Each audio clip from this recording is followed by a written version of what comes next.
Assalamualaikum. Bertemu lagi dengan Bu Prima.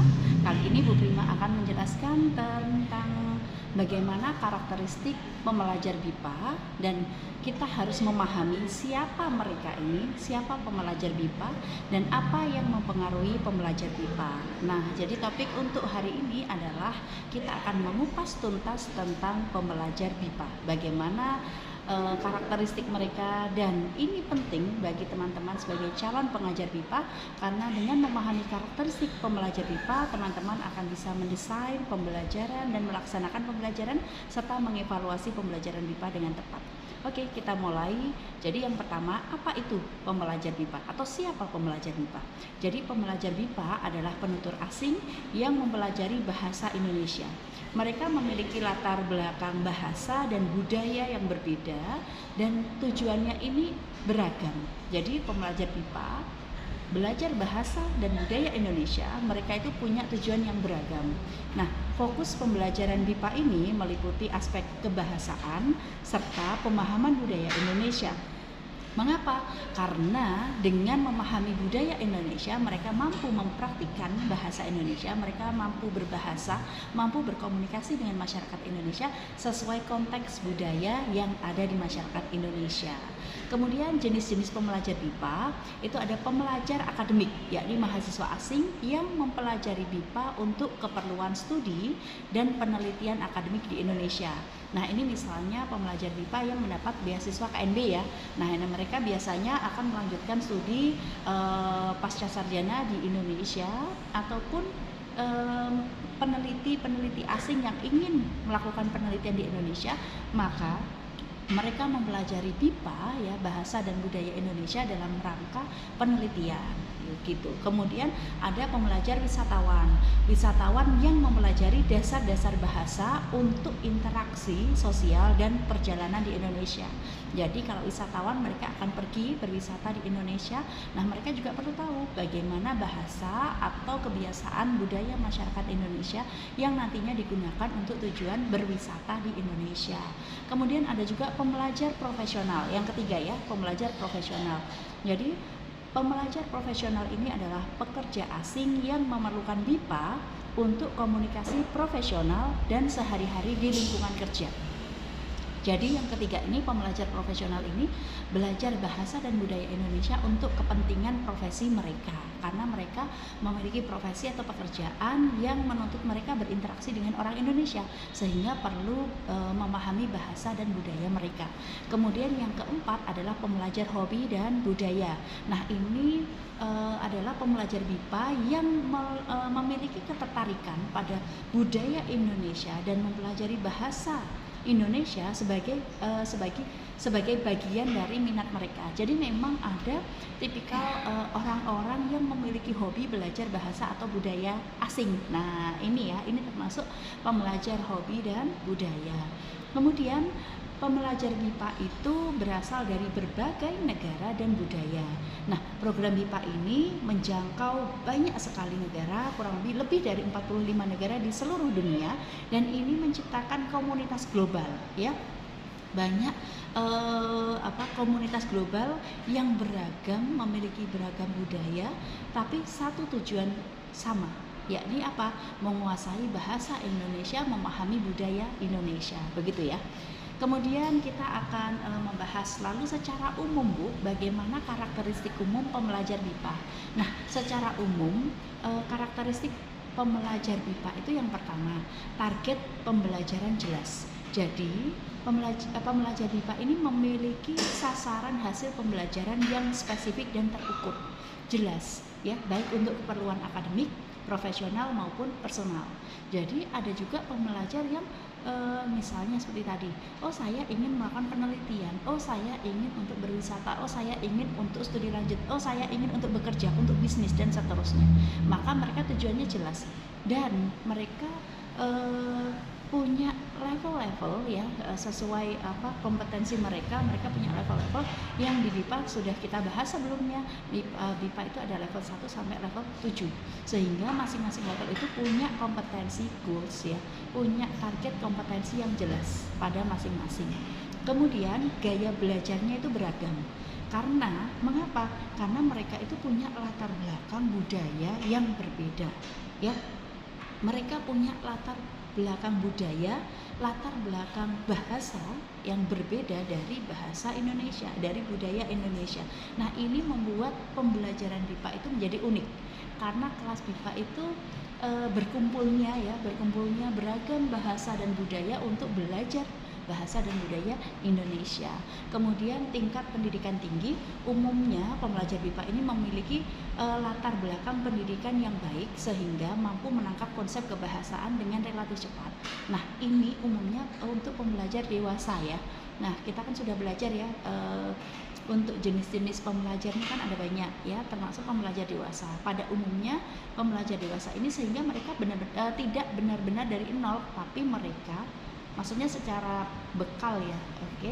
Mereka sudah punya pengetahuan, pengalaman sebelumnya ya, tetapi mereka hanya belum mampu memahami bahasa Indonesia gitu. Jadi mereka tidak berangkat dari nol, dalam keadaan nol, tidak paham apa-apa, tapi mereka sudah memiliki bekal ya, bekal pengetahuan di bidang mereka, pengetahuan budaya mereka begitu ya. Kemudian motivasinya bervariasi.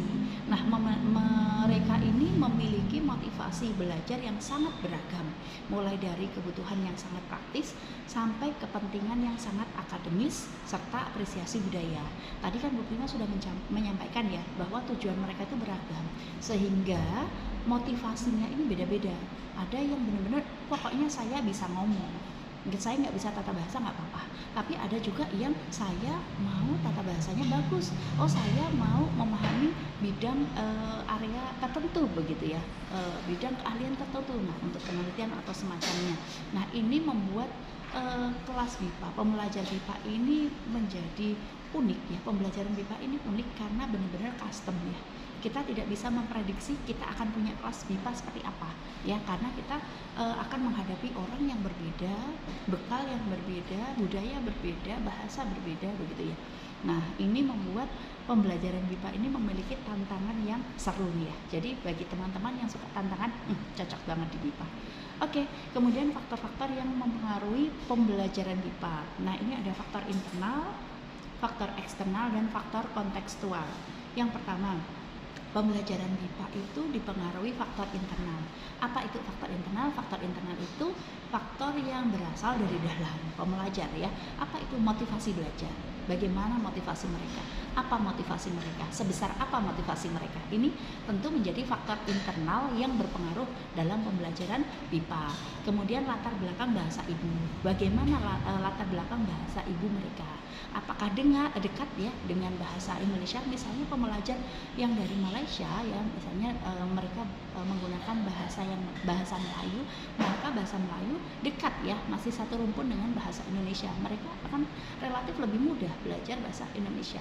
Ataupun yang bahasa Inggris itu, jika mereka belajar untuk kosakata yang kosakata bahasa Indonesia yang berasal ya, serapan dari bahasa Inggris, maka mereka akan merasa lebih mudah gitu ya untuk memahami, karena mereka bisa membandingkan gitu ya. Kemudian pengalaman belajar bahasa asing sebelumnya. Jadi misalnya mereka sudah pernah belajar bahasa Indonesia sebelumnya, misalnya lewat video begitu ya, atau lewat podcast, atau lewat buku, lewat film. Nah, ini memiliki ini ya, bekal begitu ya bagi mereka untuk belajar atau mempermudah ketika mereka belajar di kelas. Kemudian kemampuan kognitif individu ya. Tentu saja kemampuan kognitif akan berpengaruh ya, semakin cepat mereka menangkap atau memahami bahasa dan budaya Indonesia. Kemudian ada juga faktor eksternal. Faktor eksternal itu berarti faktor yang berasal dari luar pembelajar BIPA. Misalnya metode pengajaran yang digunakan oleh pengajar, oleh guru, oleh dosen. Nah, metode yang dipilih ini tentu berdampak pada proses pembelajaran yang terjadi di kelas. Nah, misalnya metode pembelajaran yang inovatif, yang kolaboratif begitu ya, yang experiential learning begitu ya. Ini tentu membuat pembelajar BIPA ini menjadi ya relatif aktif ya, akan cenderung sangat semangat gitu ya dalam mempelajari materi-materi yang diberikan oleh pengajar di kelas. Kemudian lingkungan belajar ya, lingkungan belajar yang kondusif begitu ya, yang mendukung mereka untuk mendapat banyak ya, banyak masukan, banyak input begitu ya, dan ini bermanfaat serta menuntut mereka untuk praktik ya. Jadi pembelajar BIPA yang belajar bahasa Indonesia di Indonesia tentu memiliki kesempatan untuk mempraktikkan lebih banyak gitu ya, mempraktikkan bahasa mereka, untuk mempraktikkan berbahasa ya, dibandingkan pembelajar asing yang belajar bahasa Indonesia di luar negeri begitu ya. Kemudian dukungan sosial dari masyarakat dan exposure terhadap budaya Indonesia. Nah, ini penting sekali ya. Jadi terkait budaya ini juga hal-hal yang menarik untuk menghidupkan kelas, untuk menjadi bekal mereka bagaimana bahasa yang mereka dapat ini, bahasa Indonesia yang mereka kuasa ini harus dipraktikkan. Nah, jadi budaya ini tidak sekadar informasi budaya, tidak sekadar produk budaya, tetapi bagaimana berpraktik, berperilaku, bagaimana nilai-nilai yang terkandung, apa yang boleh dan apa yang tidak boleh dilakukan, itu sangat penting untuk dikuasai oleh pembelajar BIPA, sehingga mereka tahu secara bahasa seperti ini, tetapi bagaimana saya mengaplikasikan, menerapkannya dalam kehidupan sehari-hari dengan masyarakat untuk berbagai kepentingan ya. Kemudian ada faktor kontekstual. Faktor kontekstual itu tujuan spesifik pembelajaran, durasi program belajar, media pembelajaran, dan kondisi geografis tempat belajar. Nah, ini faktor kontekstual ini memang bergantung ya, mereka itu belajar di mana begitu. Terus tujuan spesifik pembelajaran kan tadi macam-macam ya, ada banyak tujuan mereka belajar bahasa dan budaya Indonesia, maka ini juga mempengaruhi bagaimana kecepatan, bagaimana respons mereka, bagaimana proses mereka, bagaimana tingkat kesulitan materi yang mereka hadapi begitu. Nah, kemudian data pembelajar BIPA di Indonesia banyak sekali ya. Pada tahun 2023 tercatat lebih dari 20.000 pembelajar terdaftar ya, serta 130 institusi penyelenggara. Oke, nah peran budaya dalam pembelajaran BIPA ini Ibu spill ya, Ibu bahas sedikit saja, nanti kita bahas lebih lanjut di pertemuan berikutnya.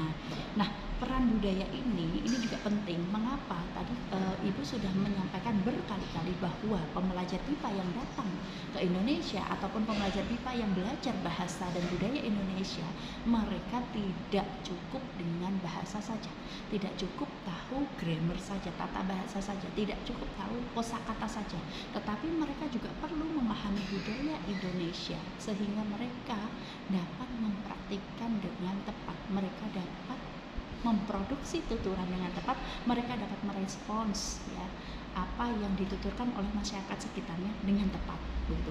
Jadi ini penting sekali, sehingga budaya itu juga tidak sekadar hal-hal yang berwujud benda, produk begitu, tetapi pemahaman budaya ini penting juga sampai melibatkan ya, misalnya mereka perilaku budayanya seperti apa, kemudian nilai-nilai budaya seperti apa, dan sebagai warga global ya, warga dunia, maka tujuan pembelajaran BIPA seyogyanya tidak sekadar mengenalkan bahasa dan budaya Indonesia saja, tetapi juga meningkatkan kesadaran ya, kesadaran pengajar dan pembelajar semuanya ya, sebagai warga dunia, sehingga kita tahu oh di Indonesia seperti ini, di negara Anda seperti apa, di negara Anda seperti apa, di negara Anda seperti apa, sehingga keberagaman ini membuat pengajar dan pembelajar ini semakin sadar akan ya adanya beragam budaya yang ada di dunia. Ini membuat kita saling menghargai, saling menghormati, sehingga kesadaran perbedaan ini bukan untuk menghakimi ini budaya ini bagus, budaya ini jelek, tetapi untuk memahami bahwa oh di Indonesia seperti ini, maka saya menghormati dengan cara seperti ini. Oh di negara saya seperti ini, maka ketika Anda datang ke negara saya seperti ini karena menghormati budaya saya dan sebagainya, seperti itu ya. Jadi goalsnya tidak semata-mata untuk belajar bahasa dan budaya Indonesia pada saat itu, tapi ke depannya, jauh ke depan ya, ini membekali mereka sebagai warga dunia. Kemudian ada integrasi nilai. Jadi pembelajaran BIPA mengintegrasikan nilai-nilai budaya dan adat istiadat yang ada di Indonesia dalam kurikulum. Nah, ini ya juga harus diintegrasikan. Namanya diintegrasikan dan ini dalam pembelajaran, maka seyogyanya guru juga merancang apa yang hendak diintegrasikan ini ya sebelumnya, jadi tidak muncul secara spontan, tetapi memang disengaja. Oh, saya pertemuan ini dengan tema seperti ini, saya ingin mengintegrasikan budaya ini, misalnya tentang makanan ya, tentang makanan, maka saya ingin mengintegrasikan bagaimana budaya makan, bagaimana etika makan, bagaimana kebiasaan makan, bagaimana norma tata krama ya ketika makan bersama gitu ya, bagaimana basa-basi ketika makan, begitu dan seterusnya ya. Itu kemudian ada komunikasi yang efektif ya, peran budaya dalam pembelajaran BIPA juga mampu begitu ya mengungkapkan atau mengajarkan pembelajar BIPA ini terkait sopan santun dan norma sosial dalam komunikasi sehari-hari, dan ini menjadi bagian yang penting. Karena apa? Karena pada akhirnya pembelajar BIPA belajar bahasa itu untuk berkomunikasi. Kalau mereka tahu bahasanya tapi tidak tahu cara berkomunikasi ya, atau bagaimana apa aturan yang berlaku secara sosial, maka komunikasi mereka juga akan kurang tepat karena tidak sesuai dengan sopan santun serta norma sosial yang ada di masyarakat, begitu ya.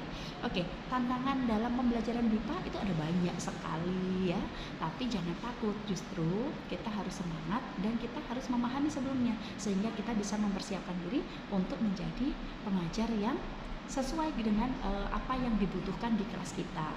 Nah, yang pertama adalah perbedaan linguistik ya. Perbedaan linguistik tentu menjadi kendala dasar gitu ya.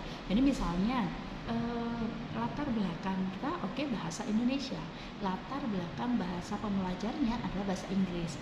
Nah, dari bahasanya saja sudah berbeda. Nah, latar belakang bahasa dan budaya yang berbeda ini menyebabkan kesulitan begitu ya dalam pengucapan, tata bahasa, pemahaman konteks budaya.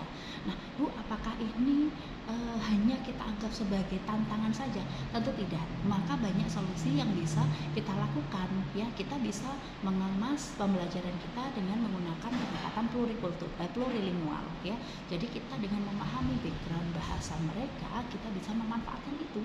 Nah, ini artinya guru, pengajar itu tidak bisa ya datang langsung, sekarang jadwal saya mengajar BIPA level 1, saya bismillahirrahmanirrahim berangkat gitu ya, ngajar BIPA level 1, nggak bisa. Tapi sebelumnya kita harus mempersiapkan diri. Besok saya mengajar atau minggu depan saya mengajar BIPA level 1 dengan topik ini. Pembelajar saya berasal dari mana? Bla bla bla bla bla. Saya menyiapkan apa? Nah, ini kesulitan ini jika teman-teman memiliki cukup waktu, teman-teman bisa menggali informasi atau penelitian terdahulu. Misalnya kesulitan apa yang dihadapi oleh pembelajar BIPA yang berasal dari negara-negara tersebut, negara-negara yang menjadi pembelajar atau siswa teman-teman begitu ya.